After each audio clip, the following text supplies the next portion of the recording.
ఎవరు నువ్వు? నేను హాలీవుడ్ డైరెక్టర్. ఓహో, నువ్వు హాలీవుడ్ డైరెక్టర్ వే? రా రా రా కూర్చో, నీతో చాలా మాట్లాడాలి ఈ పొద్దు, కడిగి పారేచ్చ అయిపోద్దు నిన్ను. అయినే కాదు, నన్ను ఎందుకు గెలవాలనుకుంటున్నావో చెప్పు, నీ ప్రాబ్లం ఏంది అసలు? ఏంది నా ప్రాబ్లం ఏందే? ఒక స్పైడీ ఫ్యాన్ గా నేను ఎంత బాధపడతానో నాకే తెలుసు. ఒక ఐటమ్ సాంగ్ లేదు, ఒక ఎలివేషన్ సీన్ లేదు, ఒక సాడ్ సాంగ్ లేదు, అసలు ఇవన్నీ లేకుండా నువ్వు సినిమా ఎట్టెట తీద్దాం అనుకుంటున్నావు? రే, నువ్వు మంచివే జానీ సిన్స్ వేరా, నేను తీసేది మ్యార్వెల్ మూవీరా, ఏదో ఇండియన్ మూవీ కాదు, ఏదో రొమాంటిక్ మూవీ మాదిరి చెప్తాను.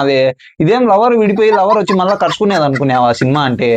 సరే సరేలే, నీ రిక్వైర్మెంట్ ఏందో చెప్పు. ఒక సాడ్ సాంగ్, ఒక ఐటమ్ సాంగ్, ఒక ఎలివేషన్ సీన్లు, ఇయే కదా. ఈ పొద్దు మా ఎడిటర్ తో మాట్లాడి మొత్తం ఎడిట్ చేపించి నీకు సినిమాలో ఆ సీన్లు అన్ని పడేటట్టు చేయకపోతే నన్ను అడుగు.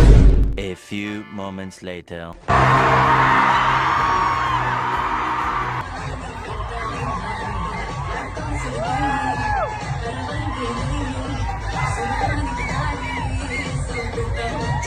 ఉభయకుశల చిరజీవన ప్రసుత భరిత మంజుళతర శృంగారే సంచారే ఉన్నావు స్పైడీ బాబు. అధర రుచిత మధుర డైరెక్టర్ దండం రా దూత, చాలరా ఈ జన్మకి చాలు.